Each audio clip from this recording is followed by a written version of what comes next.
Yogis, what's up? Welcome to our focus and pose this week. This week we're working on Japa yoga or mantra yoga, and that's going to be our niyama this week, our focus. And then the pose to go with that's going to be Sukhasana, easy seat. So let me break this down. Pose looks something like this. I know, super thrilling, right? So you're like, oh, great, this is so boring. Let's look at this week as more of a mental, spiritual workout. So the pose is really to get us deeper into mental, spiritual aspects. So you can grab a prop. I've got a crimson tape, that is product placement. Crimson taped bolster underneath my seat here. You could grab a block, a blanket to elevate the sitting bones, especially if you've got tight hip flexors and you sit like this. When you're in easy seat, you need something to just elevate the hip flexors so that the hips can release. Holding the legs in this position, you're able to find a nice stacked spine.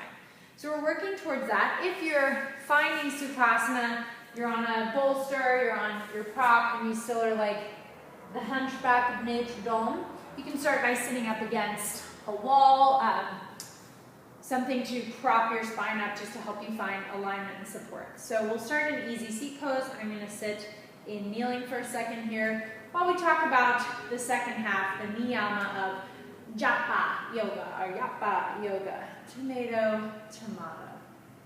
So easy seat is our pose. Focus is Japa yoga, meaning a mantra.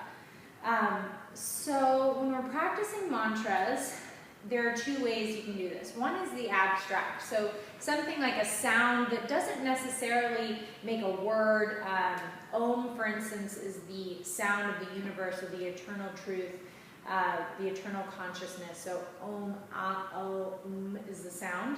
So that's more of an abstract thought. It's not a word in our vernacular, but you repeat that either out loud, like belting, like Om. Just kidding, you don't do it like that. But you do it as loudly as you can so the sound really envelops the space around you. Or you go on like a medium level, kind of a quiet, more of a, more like, don't tell all my friends in a moment. And then the last option is to do it silently. So I'm going to leave it up to the teachers this week to decide how they're going to lead you through mantras, either loudly on like a level 5 or silently. So the other option is to do this with words that you know. So one beautiful mantra that I like to practice is all is love, love is all. So on the inhale, all is love. On the exhale, love is all. And you can use that, you can use one word, but essentially using words that are either abstract or not abstract in nature will get our mind attuned to what it is we're trying to meditate on. So peace, stillness, love, etc. Enter the mala. So it sounds like Sandlot. And then you add the malo, but it's the mala. So I'm going to come close to you. How creepy. And we're going to talk about the mala beads. So I don't have my full strand with me. This one's a little munchkin one from Tribe Wheel. Product placement again. So a mala is kind of like a rosary. You can think of it like rosary. It simply helps guide our mind and gives us something tactical to keep the mind focused. So we will hold the malas.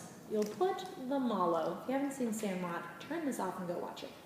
Just kidding. So you'll turn the tassel towards you. You'll use your thumb and your pointer. And as you recite the mantra, either out loud or in your mind, or kind of half-assed silently so your neighbor doesn't hear you, you're going to use that thumb and middle finger to guide the beads. And you'll say the mantra with the bead each time. So if the mantra is inhale, all is love, exhale, love is all, you might inhale on one bead, all is love, move to the next bead, exhale, love is all, or stay for the full breath on one and then move to the next. So it sounds like a lot of crap, but really this is to help guide your mind inward. So again, we're thinking about this week more of like a mental, spiritual workout than necessarily getting to Vishvamutrasana and just like whacking out our hamstrings. So grab yourself a mala or steal your grandmother's old rosary, or we've got some here at the studio, or make some out of some pebbles, and make it to class this week. And if you're like, ew, this isn't going to be very fun, yes it is, and we're going to do lots of poses to build up to being able to sit quietly. So we're probably going to make you want to barf if you're so tired that you can't wait to sit down and meditate.